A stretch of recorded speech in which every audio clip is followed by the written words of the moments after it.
proceed with the easements all in hand or not before moving with the construction work. Second is to enter into a construction contract with Minnesota Dirt Works.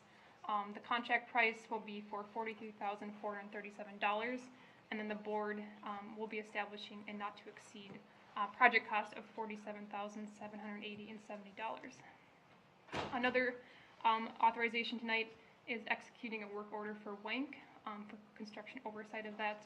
And even though the threshold of the Wank contract is below the $5,000 board approval, if you couple it with the cost for design, it does put them over the threshold, so we just want to make sure that was a clear authority there. And lastly, staff did budget for the construction of the culverts in the 2016 Land Restoration Fund, and we're asking to transfer that money to the Land Conservation Fund since that's the program that was utilized for this work.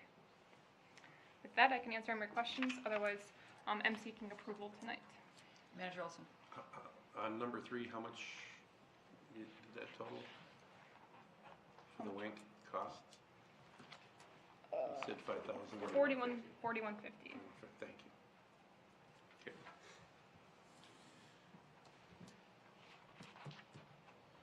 And the transfer amount is? The 53,000.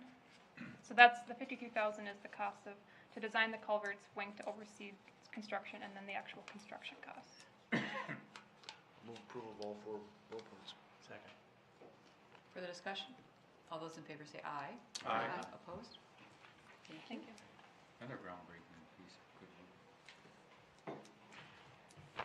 145 documents, pages and documents for culverts.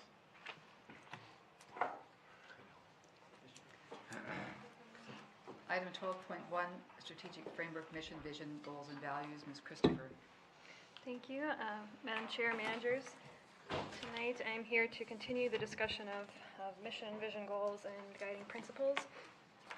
Earlier this month at the workshop, the board reviewed draft statements that were a product of synthesis of past policies, manager interviews, staff input sessions, planning and policy committee discussions, and also reviewed by the CAC.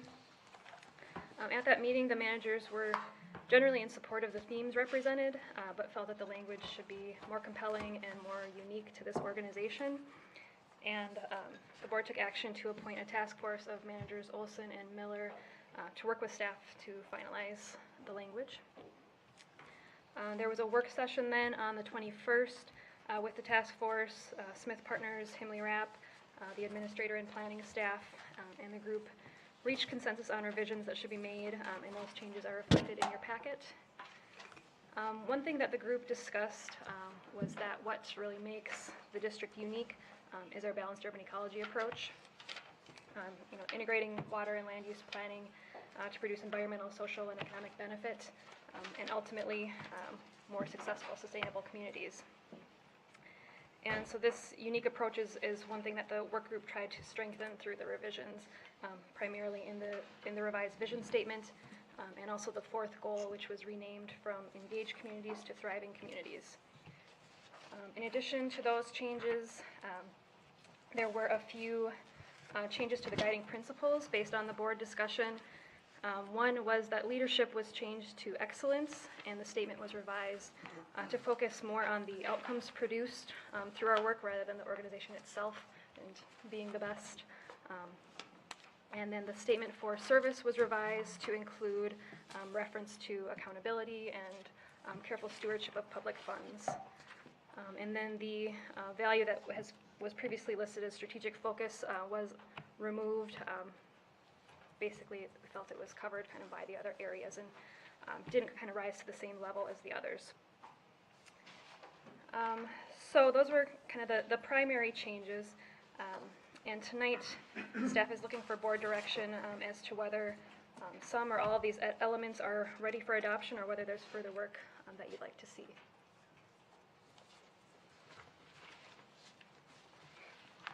I am very happy with what I'm seeing and would be happy to move we adopt them all in total. Second. Manager Robbins, I agree. would you second my motion? Yes. All right, we have a motion second. Discussion and questions? Manager Coppens. As I stated at the Policy and Planning Committee meeting, I would be opposed to the vision. I think it lacks specifics. It does not have a watershed focus. In fact, it has a focus that I am not convinced is completely reasonable for the district. We stated that we wanted to have something that was exciting. I don't think it is exciting. I don't think it really says much at all. And I think I said that it would be better suited as a vision for an entity other than a watershed district. I think it does. I think it also kind of lets the district off the hook, I think, in that it doesn't really say that we're going to do anything specifically. And I think there are some specific things that in a vision that the district would want to be achieving, and those are not addressed in this vision statement at all. The mission statement, I indicated was better. I don't think it's better than the one we have now. I understand there's a concern about that one being long. I don't see that as a problem,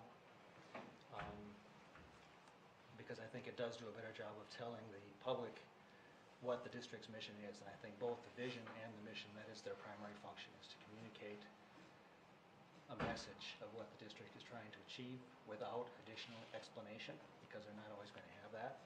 And I don't think that either one of those achieve that. Thank you for your comments. Other comments? Given the discussion we had about purpose of vision and mission, vision is where we want to go, and not how we're getting there or how we'll do it. So I see a distinction there, and I'm still very content with these statements. Manager Robbins. I've been involved in two rather large architecture and engineering firms, and this whole process is really kind of fraught with some countervailing forces. One, you want it to be short, crisp, and something that you might explain to somebody, in an elevator ride or whatever. And I think this kind of meets that. The two efforts that I have been involved in resulted in something that looked like the mission and vision that you approved last time. Mm-hmm. And I think that this is the clearest, the crispest of the three strategic statements that I've been involved in. And I think that this task force should be commended for putting together something that boiled it down to something that was aspirational and meaningful when you're making decisions. And I think it's very worthy of this organization.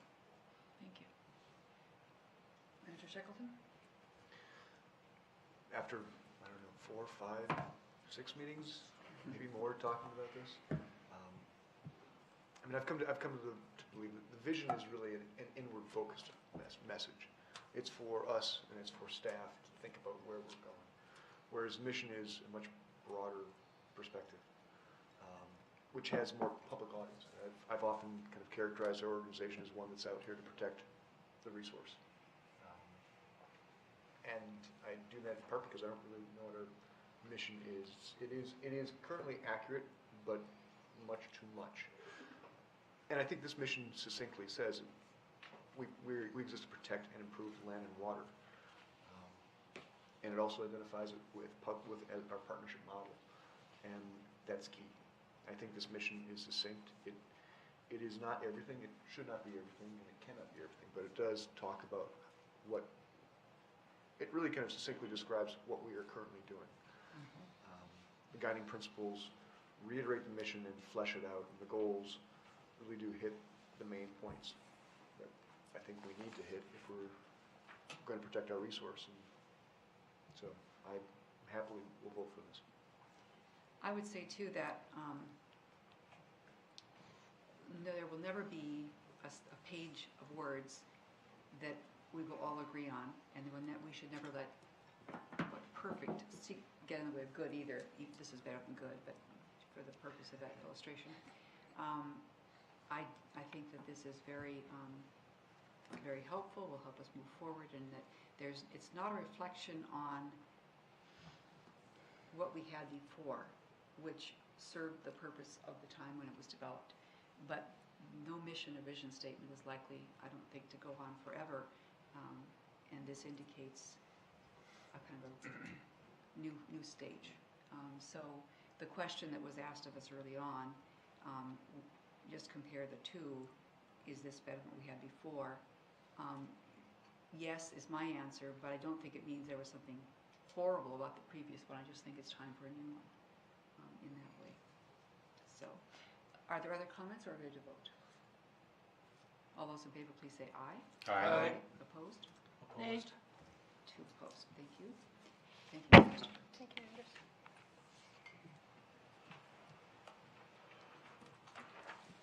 Agenda item 12.2 is the governance policy review and compliance process. Mr. Erdahl. Thank you, President White and managers. This is as a follow-up to our previous discussion of a response to receiving the letter from the Office of the State Auditor in terms of ensuring that we had policy and procedures in place that would demonstrate that we're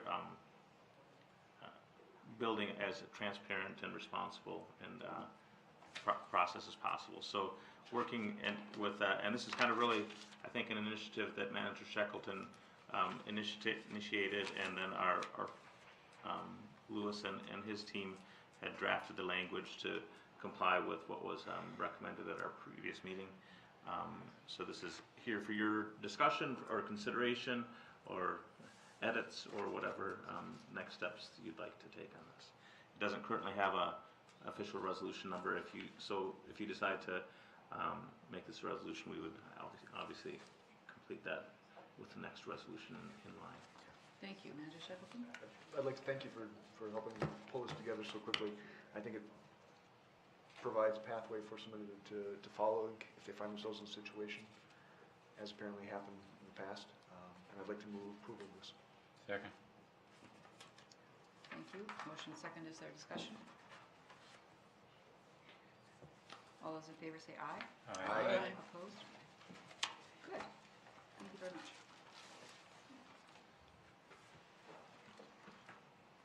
Mr. Erdahl, your administrator's report. Thank you, President White. I just have a few updates to keep you posted on. There's been several meetings that are already taking place and being scheduled related to 6 Mile Creek planning and projects there. A big thank you to both Manager Olson and Manager White for helping us to schedule and connect with the policy leaders in those areas and communities, and also to meet with them. I know earlier this week we've met with the mayor of St. Bonavicius, Minnetrista, and Orono, related to, actually the Orono was related to the issue that was before you earlier with the permitting, and also the the comprehensive plan effort. So those are ongoing, and it's a lot of activity happening in that area to gear up for that. And there's been, our process and our role in that project has been extremely well received by all the folks that we've talked to, and I think from the people that are even just scheduled meetings.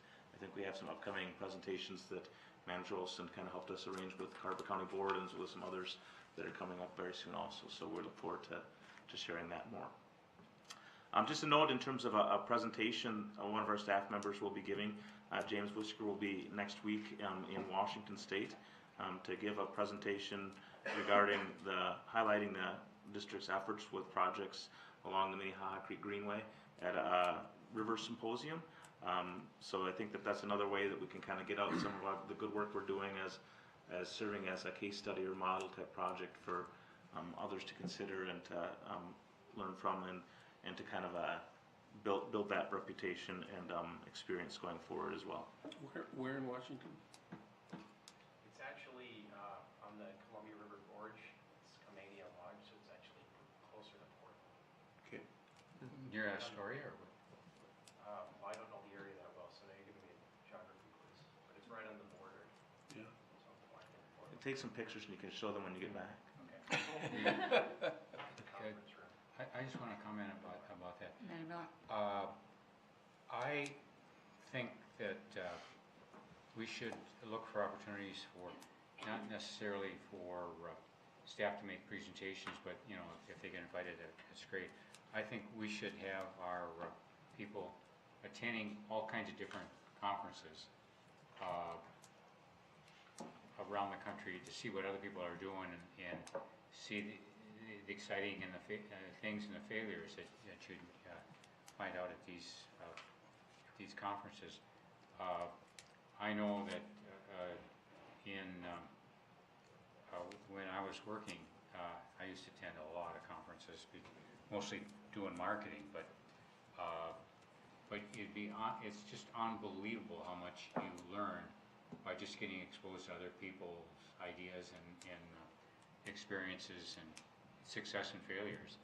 And I think going out of the market, so to speak, into these national conferences. I know I saw one in Texas that's being hosted by some National Landscape Institute on greening Houston. It sounds like a contradiction of terms, but it is just unbelievable what they're doing in Houston.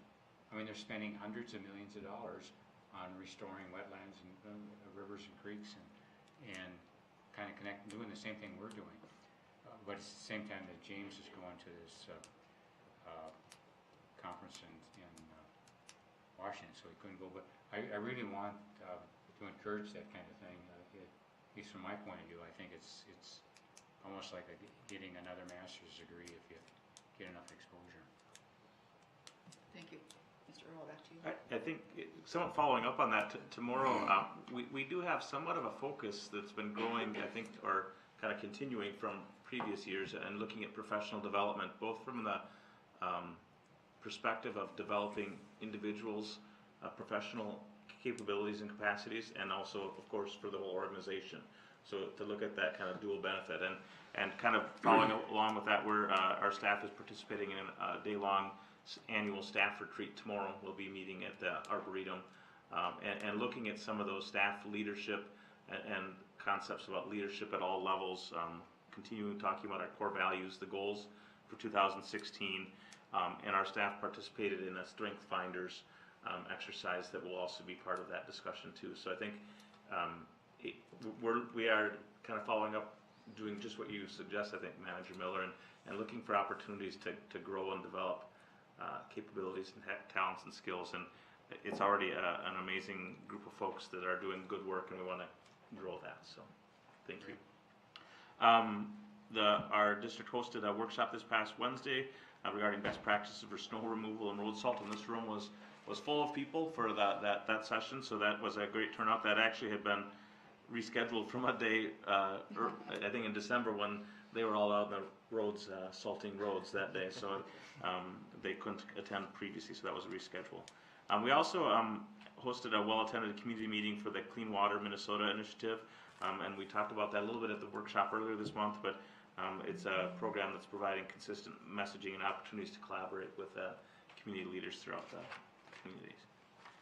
And then also, Mr. Dietrich wanted to address as part of the last part of the update here. Thank you. Mr. Thank you, Dietrich. Madam President, managers, I'm here this evening to say goodbye. I'd like to first say my sincerest thanks for the opportunity, and it's been an honor to be a part of an organization that has such an integral role in shaping our local communities. I really do feel that this organization betters the community, and I know that it wouldn't be possible without an open-minded board and an enthusiastic and dedicated staff. And I firmly believe that the permitting department is moving in the right direction, and I'm very excited to see its evolution from the time that I started here to where it's at now. And I have full confidence in Catherine that she will be leading the department to continue to evolve, get better, and present more opportunities for the district. But most of all, I think I'm thankful for the lifelong friends that I've forged here.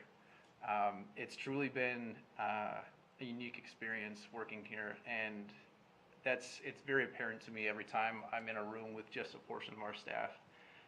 The friendship and the kindness that exudes from each and every one of them is something that I will certainly miss, and without this organization, I wouldn't have met my future wife. That's all worthwhile.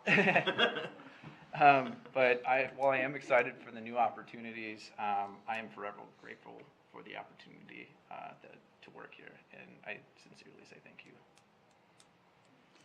Did you want to speak? Yep, President White, managers, I wanted to take this opportunity to thank you, Tom, for all of your hard work and your dedication. It's without a doubt that without you in this position for the last year, you've definitely positioned the permitting department to be where it is now in order to take on these new opportunities and take on its new role. Like even as I said, the last time I was before you with Beth, it's thanks to you and to Beth that we are now in this position to take on this new role, and we are definitely standing on your shoulders. So I'm very grateful for your friendship and your positive attitude. It's your positive attitude and your customer service capabilities that have been the main reason why we've been so successful in the last year with permitting 700 projects, over 700 projects, and why so many people in so many of our cities enjoy working with us. So thank you very much. Thank you. I'd also like to take the opportunity to update you all. We have posted for the 2 open positions. That was on Tuesday, and so I have received interest externally and internally, so we'll be anticipating hopefully a good number of applicants in the next coming weeks, and I'll just keep you updated on that process as it moves forward. Thank you. Yep. I'd like to say, Tom, that it's been marvelous to have you work here. I remember when you sat there the first time and I called you out and said, hey, it's your first report.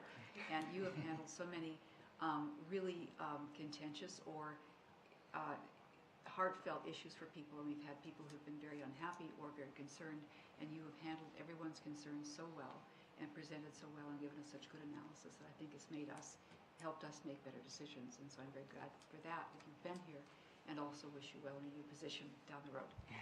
What are you going to be doing? I'm going to be the Water Resources Engineering Coordinator, which is kind of a mouthful, but it's Liz Stout's old position if you knew her. For the city of Minnetonka. For the city of Minnetonka, I'm sorry. Good. Congratulations. Thank you. About a quarter mile away, a little less, you said. Yeah. You guys will just Still be able to walk over for lunch. Are you gonna be coming in for permits?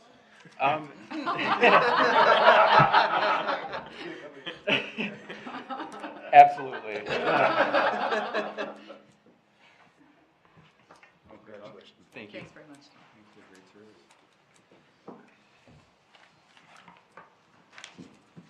That concludes the agenda, but for going into closed session. Madam Chair, Yes. we request a board motion to authorize us to go into closed session to discuss the claim of a former employee. Is there a motion to go into closed session? So moved. Is there a second? Second. All those in favor say aye. Aye. Very well.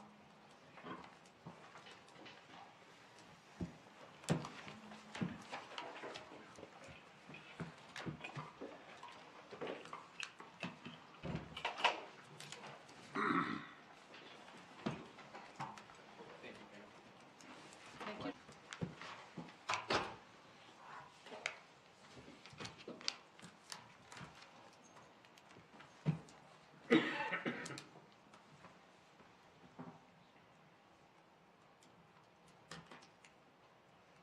We return from closed session. The meeting is adjourned.